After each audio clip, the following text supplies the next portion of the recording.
नमस्कार भाइयों।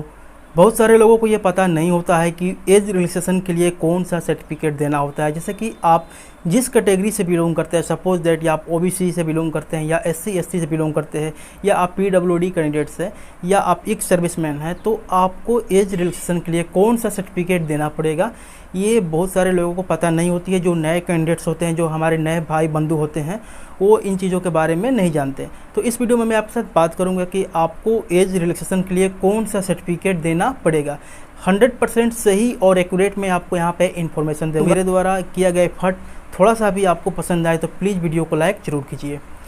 देखिए, मैं बात करूंगा कि जो आपका किसी भी गवर्नमेंट या स्टेट का जो भी वैकेंसी होती है, उसमें जो आपका एज का रिलैक्सेशन होता है, सपोज दैट ओबीसी के लिए 3 साल, एससी एसटी कैंडिडेट के लिए 5 साल, तो इस तरह से मिलता है। तो यहाँ पर जब आपका डॉक्यूमेंट वेरिफिकेशन होता है तो आपको सेंट्रल का कोई भी एग्ज़ाम के लिए, यदि आप सेंट्रल लेवल की किसी गवर्नमेंट जॉब के लिए अप्लाई किए हैं, तो आपको सेंट्रल लेवल का ही ओबीसी देना पड़ेगा, जो कि नॉन क्रीमिलियर होना चाहिए। देखिए, ओबीसी में भी 2 तरह के ओबीसी कैटेगरी को बांट दिया गया है।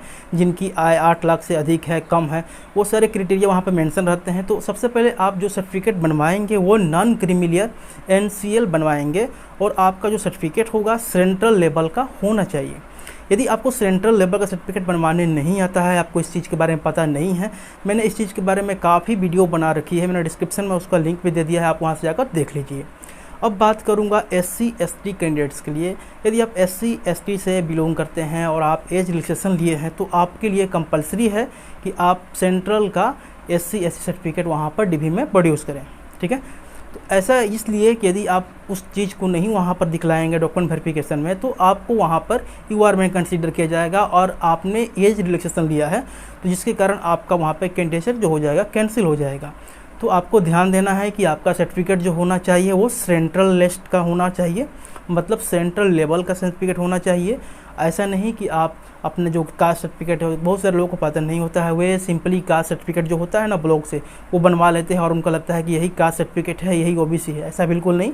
ओबीसी और कास्ट दोनों डिफरेंट है। कास्ट जनरल कैटेगरी के कैंडिडेट्स के लिए भी बनता है। जो कैंडिडेट्स ईडब्ल्यू सर्टिफिकेट बनवाते हैं उनका भी जो कास्ट सर्टिफिकेट है वो बनता है, और कास्ट सर्टिफिकेट के बेस पर कहीं भी किसी भी तरह की छूट नहीं मिलती है।